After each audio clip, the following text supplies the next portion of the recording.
Bonjour Monsieur De Wengen, nous sommes ici à la Librairie Vincent pour la présentation, pour la dédicace de votre nouveau livre La question palestinienne en 100 dates, de 1917 à 2024. Est-ce que vous pouvez vous présenter et présenter votre livre rapidement? Tout à fait, bonjour. Voilà, je suis issu, alors je suis militant de la cause palestinienne depuis une trentaine d'années.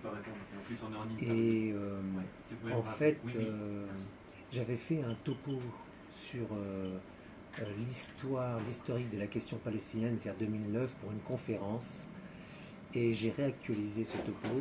Et un ami m'a dit, faut que tu publies ça. Moi, j'avais pas du tout l'idée. Bon, je suis enseignant en mathématiques, je suis pas du tout un écrivain, j'ai jamais touché l'édition.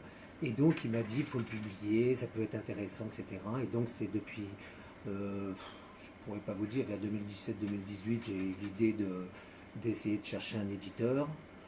Donc, je ne connais pas tellement. Moi, j'évolue plutôt dans des milieux de gauche. Donc, j'ai essayé La Fabrique, mais il y a des délais. Puis, ils ont beaucoup de livres, ils n'en sortent pas tant que ça. Et donc, j'ai eu du mal il fallait que j'attende assez longtemps.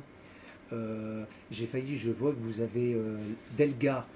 Dans un premier temps aussi, je voulais chez Delga.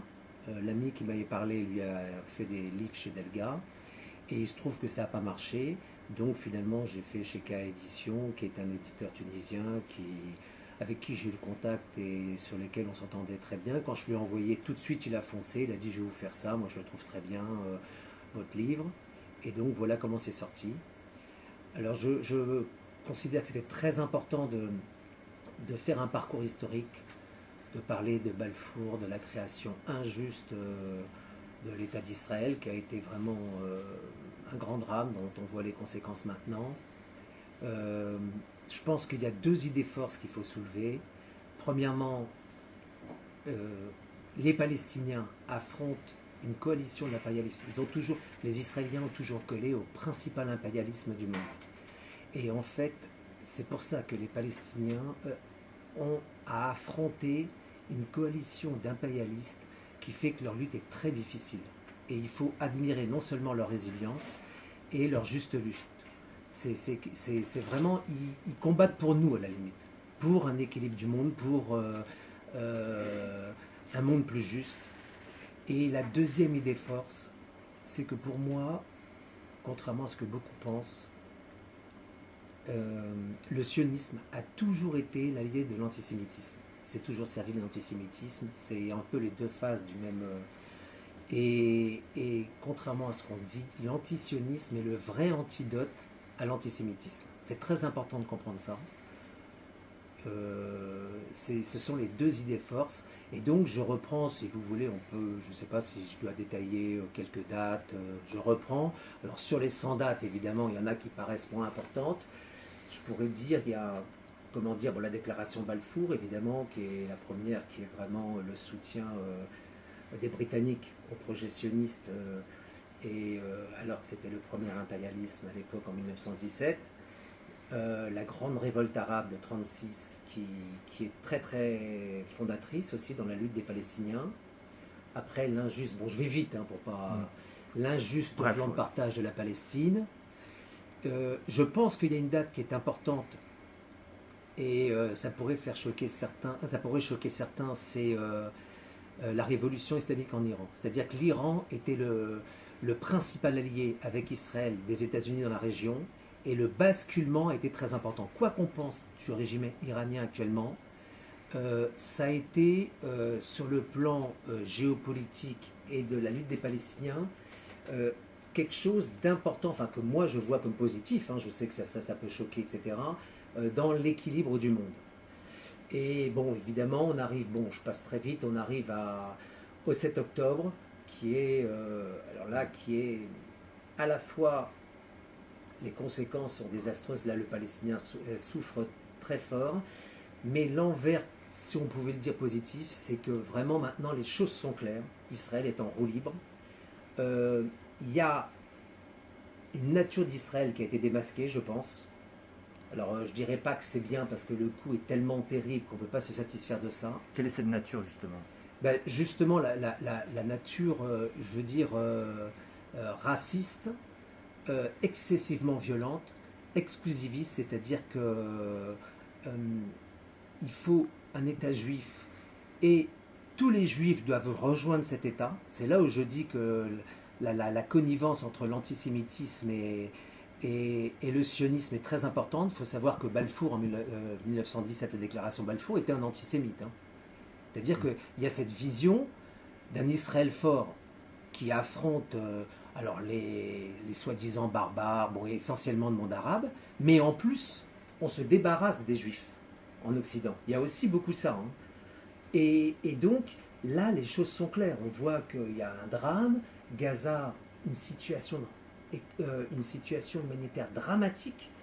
Vous savez qu'il y a des sondages qui disent qu'il y a moins de 10%, à peu près 6% des gens en Israël qui sont pour donner une aide aux Gazaouis.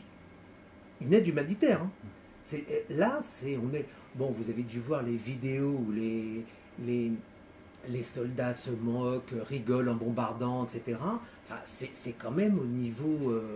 on a vu l'épisode à Amsterdam de Maccabi qui soutient l'équipe de Jérusalem et là qui ont été soutenir l'équipe d'Israël, qui criait dans les rues d'Amsterdam, il n'y a plus d'Arabes, on va tous les bousiller, Tsahal fait le travail, il n'y a plus d'école à Gaza.